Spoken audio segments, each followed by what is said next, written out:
Well, hey y'all, and welcome back to Kiki's Kitchen.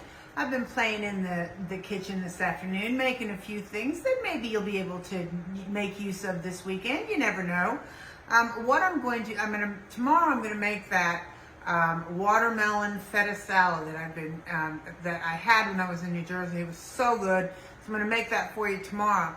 And it has pickled red onions in it. So I made these for you a while back, but it's been a minute, so I figured I'd give you a refresher course on how to pickle onions. Now, the truth is you can also add cucumbers to this. And as you eat them down to that same brine, just keep replacing it with onions and cucumbers. But we're gonna just do red onions today. Here's another thing I'm gonna tell you. Red onions are probably the strongest to me, onion. And if you take a paper towel, and you wet that paper towel and you put that down on the cutting board, the moisture, the aroma from the onions is going to draw to that paper towel, and it's going to, because the moisture in your eyes is what gets the fumes. So if you have a wet paper towel, sitting there on the cutting board, it will save your eyes from crying. I forgot to do it, so my eyes are a little watery. So anyway, you thinly slice, this is two onions, and you thinly slice them and put them in a colander. But the first thing you do, is I have my tea kettle on. I've got about between 2 and 3 cups of water in my tea kettle, and it's coming to a boil. So I put that on first, and then I slice my onions. So then the next thing I'm gonna do is I'm gonna take a cup of, this is apple cider vinegar. You can use apple cider vinegar. Rice wine vinegar is very good. You can use a red wine vinegar. Just don't use plain white distilled vinegar because it's just too strong. It really is just too strong.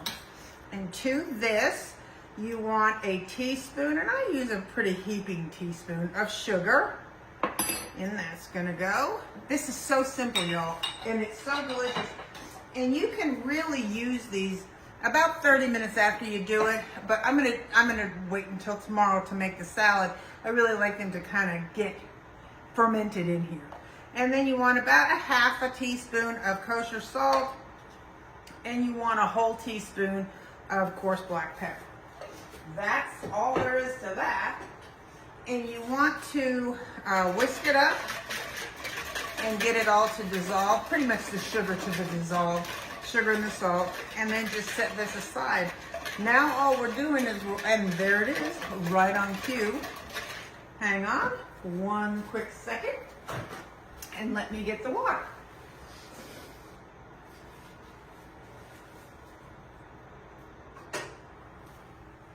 So here's our steaming water.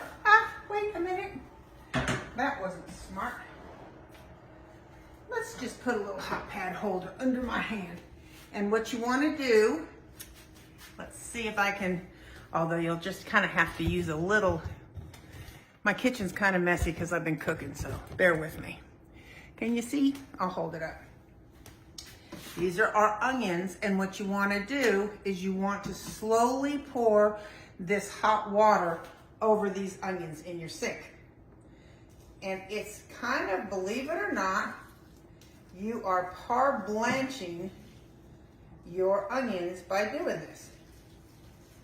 Just keep going round and round, go in the mid, just get them all. I know you can't see, but you saw that I have this colander filled with these onions in the sink.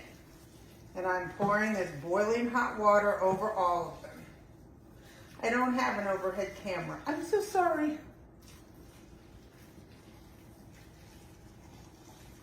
And that's all I'm doing. It just softens them up just a bit. And that's all there is to that. So now we're gonna let that drain off just a second. Now you can put these in a mason jar. I happen to have just one of these jars handy. So I will use it and just kind of load them in here.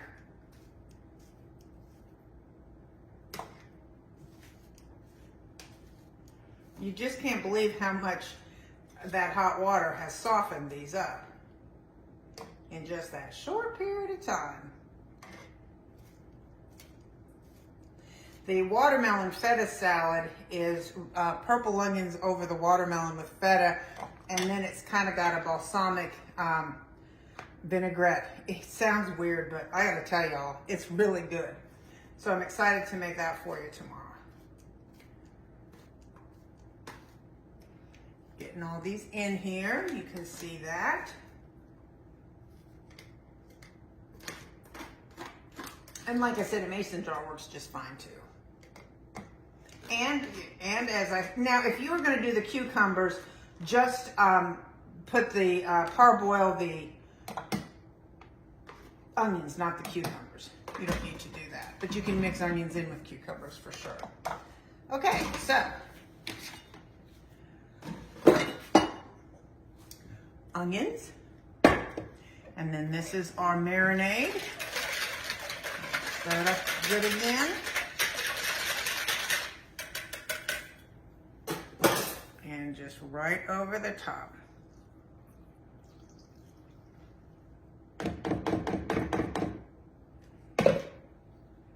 I want to stir this up. You can see I've got all the pepper on the top.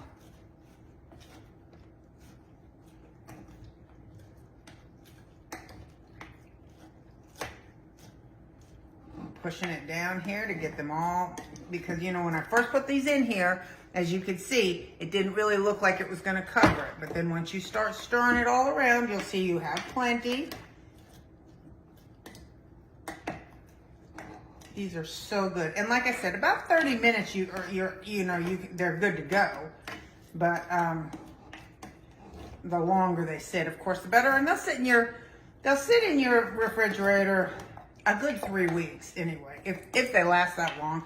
They go on, I mean, as far as your cookout for this weekend, they go on top of burgers wonderfully. Oh my goodness. They are so good on top of burgers. Pickled onions. All right. And voila. I'm going to seal this up, put it in the fridge, and we'll see it tomorrow with the watermelon, and who knows, we may see it again on top of some burgers. So if you haven't tried it, try it. See you later. Bye.